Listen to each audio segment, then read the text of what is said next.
안방 1열에서 듣는 공연 리뷰. 우리는 컬처. 어, 어서 오시게 좋습니다. 요즘에 제가 지금 며칠째 여러분 혹시 느끼시는지 모르겠지만 감기가 지독하게 걸렸어요. 그래서 목소리가 좋지 않아서 조용히 대화를 자제하고자 노력하지만 문득문득 욱하는 바람에 모든 걸 망치고 마는 식구입니다. 저 정말 캐릭터 강한 우리 멤버 때문에 너무 진짜 녹음할 때마다 스트레스가 풀리고요. 정말 여러분들, 우리 들으시는 분들 아마 한 번 듣고 지금 청취율이 훨씬 더 높아지지 않았을까. 우리 조이님 오시고 나서도 그렇고 저희가 지금 풍성하게 더 즐거운 마음으로 녹음하고 있습니다. 27입니다. 띄워주셔서 늘 감사한 마음은 음악하는 조이입니다. 오늘이 되게 중요한 날인 게 오늘이 조이님의 데뷔 날이잖아요. 네, 맞아요. 그래서 제가 오늘 이제 녹음하기 전에 마음을 먹었어요. 아, 오늘은 너무 지나치게 흥분하지 말자. 저 첫 녹음 날 엄청 일부러 흥분하셨잖아요. 해야 그치. 된다고. 그거는, 그러니까 지금 이렇게 주스님 자기가 이렇게 1년 만에 크게 성장한 거는 내가 그때 그렇게 갈궈서 그런 거예요. 저 처음 만날 막 일부러 빨간색 옷도 입고 오시고 내가? 아니, 나는 원래 아니 빨간색을 27님, 좋아해. 27님이랑 19님도 그 연말 크리스마스쯤이라고 일부러 정작 트리오, 방송에 1월 말에 나가는데 다들 빨간색 옷 입고 오시고. 우리가 흥이 맞아. 많아. 기억나. 막 원래 나이 트리옷이라고 들면 몸에 빨간색이 네. 좋아져. 아니, 이 셔츠에 트리 모양이 있었어요. 트리 모양. 그래서 내가 트리 옷이라고 막 그랬었어요. 아니, 근데 식구님 너무 그렇게 나이 얘기하시니까 너무 서글퍼지잖아요. 그래서 오늘 조이님 입봉작이 뭡니까? 궁금하네요. 오늘 제가 처음으로 소개해드릴 공연은 Come From Away라는 뮤지컬입니다.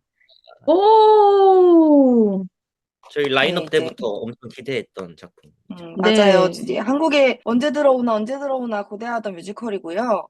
저 또 27님과 함께 관람해서 특별했습니다. 음, 같이 보러 간 건 아닌데, 로비에서 막 이렇게 표 끊으려고 들어가서 이렇게 쭉 걸어가는데 그 모습을 보셨나 봐요. 옆으로 갑자기 딱 나타나신 거예요. 그래서 너무 반가웠죠. 저희도 정말 오랜만에 만났었거든요, 그때. 그래서 각자의 좌석으로 따로 가서 관람을 열심히 관객이 했어요. 많았고 또 거기 로비에 이제 시놉시스 같은 게 적혀 있는 그 보드월 있잖아요. 거기에서 사람들이 막 사진 찍고 있고 이래서 되게 복잡했는데 저도 이렇게 그런 설명들을 읽고 있다가 제 시야에 누가 이렇게 슥 지나가시는데 제가 이게 부른 게 아니라 성큼성큼 이분이 이거 맞아? 이러면서 이렇게 얼굴을 저도 모르게 들이밀었어요. 근데 갑자기 이렇게 놀라시더라고요. 그래서 개인적으로 이제 1대1로 뵌 지가 좀 오래됐어가지고 너무 반가웠어요. 그날 진짜 관객분들도 많으시고 북적북적 하더라고요. 그 밖에 또 연말이라고 이렇게 소원을 요즘에 그게 유행인가 봐요, 극장에서. 소원을 이렇게 써가지고 매달고 뭐 이런 걸 하시더라고요. 아, 그거는 원래 전통이에요. 어디 전통이요? 그 뮤지컬 전통이에요. 아니, 왜냐면 전통이라 한국에서 하면 제가 작업할 때부터 시작해야 전통 아닌가요? 네, 그 Come From Away 님, 뮤지컬의 전통. 전통이라는 용어를 그렇게 함부로 쓰시면 그 소를 해야지. 작품이 다니는 곳마다 네, 그렇대요. 작품, 네, 작품. 너무 재밌다. 그 로비에 있는 지도가 사실 그 미앤더 스카이라는 메인 넘버에 Pins on the Map Were Blown 그래가지고 한국에서 번역된 거는 우리들만의 지도에 핀을 꽂고 온데 그게 사실 베벌리가 기장이 돼가지고 자기가 여행했던 곳들을 핀으로 꼽아가지고 달게 하는 건데 그게 한국에서는 소원 달기로 바뀌고 번역도 좀 바뀌었더라고요. 그냥 우리들만의 가사가 지도에 핀을 바뀌었죠, 꽂- 내용이. 네네네. 그래서 컴프롬 어웨이가 어떻게 되는지 얘기 좀 해주세요. 궁금해요. 전 못 네. 봤잖아요. 시골에 있어서. 음. Come From Away는 시골 얘기예요. 아, 그치. 내 얘기네, 내 얘기.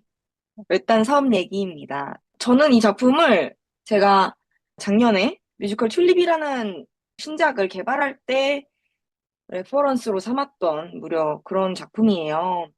왜 음. 그랬냐 하면 그것은 이제 음악적인 특징이 있는데 그거 차차 말씀드리고 이게 9.11 참사 관련한 이야기라는 거는 다들 아실 거예요. 근데 그래서 9.11 참사가 있고 나서 그 당시에 미국 항공이 폐쇄되면서 미국으로 올려던 어떤 비행기들이 순회를 하다가 캐나다의 뉴펀들랜드라는 섬으로 이제 불시착을 하게 돼요. 무려 38개의 비행기가 음. 불시착을 하게 되면서 원래 정말 작은 외딴 섬이었던 뉴펀들랜드가 그 사람들을 수용하면서 벌어지는 그런 재미있는 에피소드들을 늘어놓은 옴니버스 뮤지컬이고요.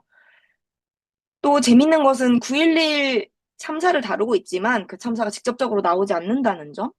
네, 그 언급되거나 그 장면을 보여주거나 그걸 실현하거나 재현하는 장면이 없는데도 불구하고 이제 그 당시에 그 일을 겪었던 사람들의 이야기들을 혹은 그 주변에 있던 사람들의 이야기들을 간접적으로 보여줌으로써 그 당시에 전 세계인들이 얼마나 마음 아파했고 어떻게 추모를 하고 있었는지 그 방법에 대해서 뮤지컬로 잘 풀어나갔다고 생각을 합니다. 여기에 등장하는 뉴펀들랜드에 겐더라는 마을이 있어요. 지금 식구님이 계신 작은 시골 같은 작은 섬이에요.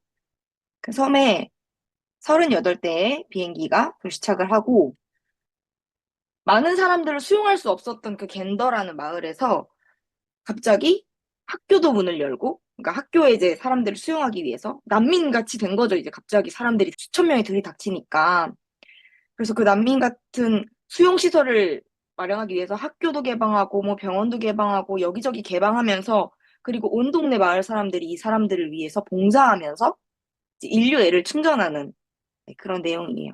이 작품이 실제로 캐나다인들이 만드셨어요. 캐나다 아이린 생코프라는 작곡가와 데이빗 헤인 이 두 듀오는 부부신데 캐나다인이시고 근데 그 겐더에 있었던 실화를 바탕으로 이거를 작업을 착수하셨다고 해요. 2011년도부터 겐더에 방문해서 현지인들 인터뷰도 하셨고 승객들한테 이제 온라인 인터뷰도 하시면서 작품을 준비하셨고 원래는 두 분이 공부하시던 학교에서 45분짜리 워크숍으로 올리셨다가 한국도 그렇게 하다가 이제 좋은 작품이 되는 경우가 많죠. 그래서 45분짜리로 처음에 올라갔다가 지속적인 개발을 이제 쭉 거치시고 2015년도에 샌디에이고에서 첫 공연을 선보였는데 굉장히 폭발적인 반응. 왜냐면 이제 미국이니까, 미국에서 선보였으니까 미국인들에게 굉장한 지지를 받았던 거죠. 네. 그래서 2015년도가 샌디에이고였고, 브로드웨이에는 2017년도에 올라갔어요. 근데 2017년도에 올라가고 나서 뭐 토니상, 올리비에상, 뭐 드라마 데스크상 상을 많이 받으셨고, 작품상, 음악상, 대본상, 연출상, 네. 굉장히 많은 곳에 노미네이트 되고 실제로 수상도 하셨고, 그래서 대중적으로도 많은 대중성과 작품성을 인정받았다. 음. 이제 한국에 들어와서는 한국은 초연이죠, 이번이. 내용을 전 전혀 이렇게 사전 공부를 안 하고 갔거든요.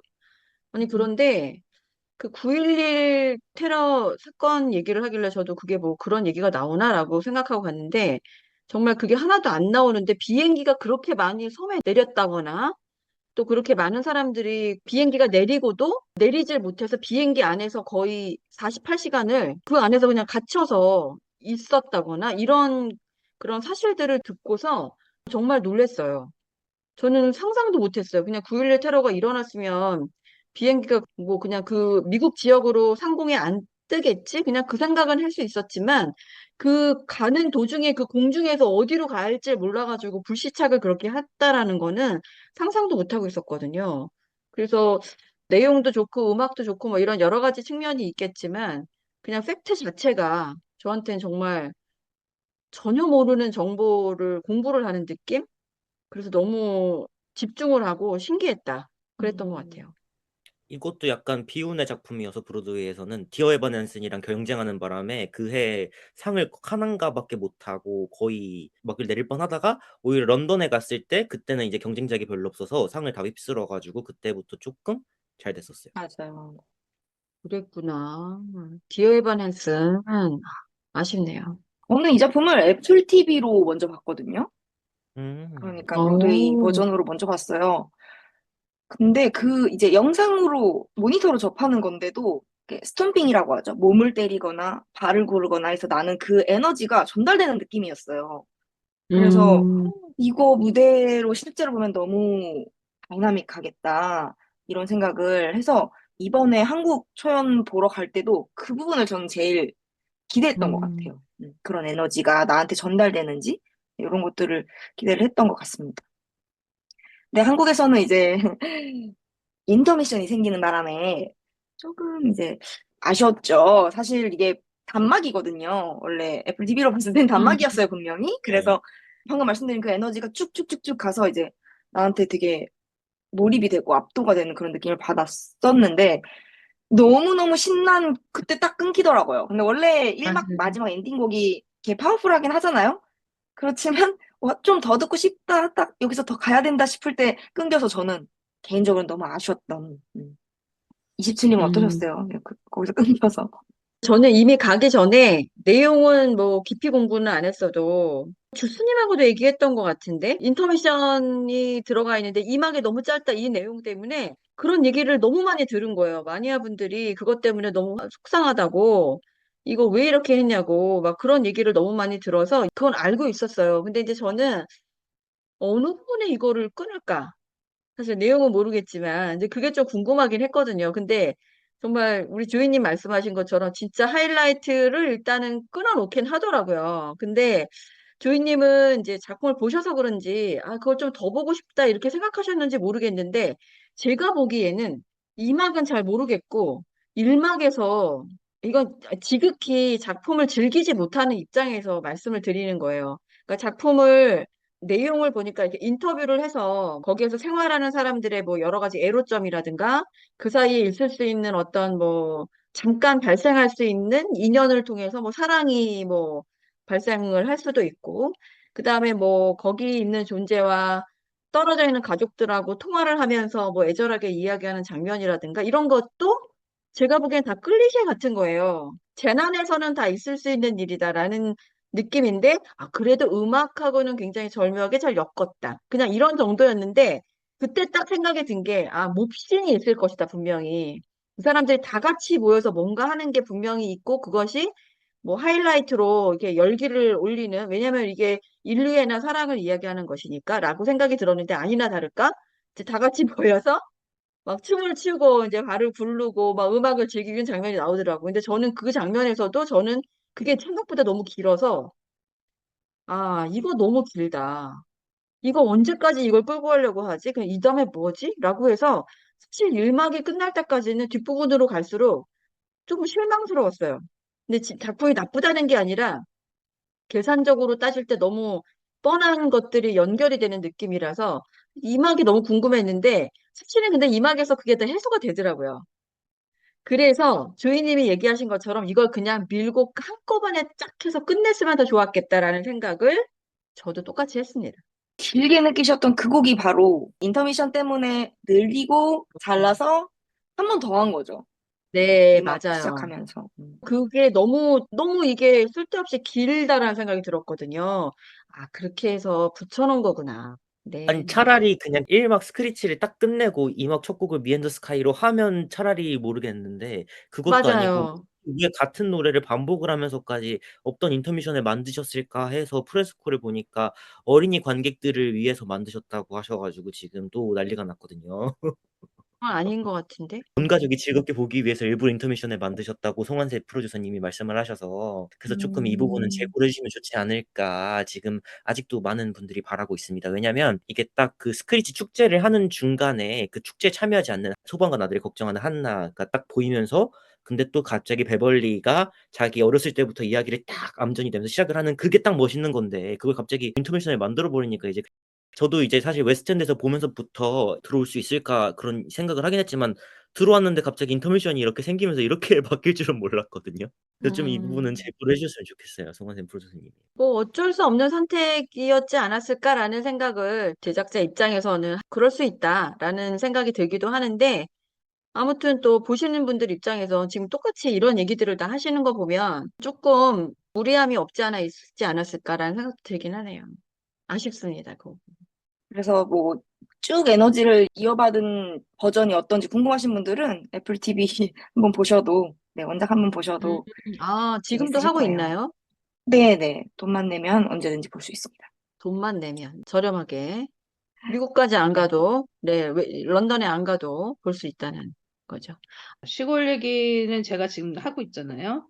저는 컴프로머웨이에 대해서 전혀 아무런 사전 지식이 없는 사람으로서 가족극으로 하기 위해서 이걸 만들었다는 거가 그렇게 붙였다고 하는 게 사실 저는 이해가 안 돼요. 왜냐하면 가족극으로 할 만한 타겟인지 그거부터가 지금 조이님하고 이수철님이나 말씀하시는 걸 보면 어린이를 위한 가족극 같지 않은 느낌이 있거든요. 그거를 억지로 연말에 하니까 온 가족이 봐야 한다라는 그래야 뭐 BFP를 넘나 보죠. 근데 잘은 모르겠지만 그러한 기획으로 시작했다면 그거는 오히려 작품을 훼손하는 게 아닌가라는 생각도 들고 동시에 그거를 원작자가 허락을 해줬다고? 난 그것도 지금 라이센서가 그거를 허락해줬다는 것 자체도 좀 약간 앵하는 분위기거든요. 지난번에 저희가 녹음할 때도 한번 얘기했지만 라이센스를 따기가 요즘 너무 힘들잖아요. 제한도 그렇죠. 많고. 근데 그런 것들을 허락을 해줬다. 그거 어떻게 설득했을까? 그것도 프로듀서의 엄청난 능력이다라고 생각이 또 들기도 합니다.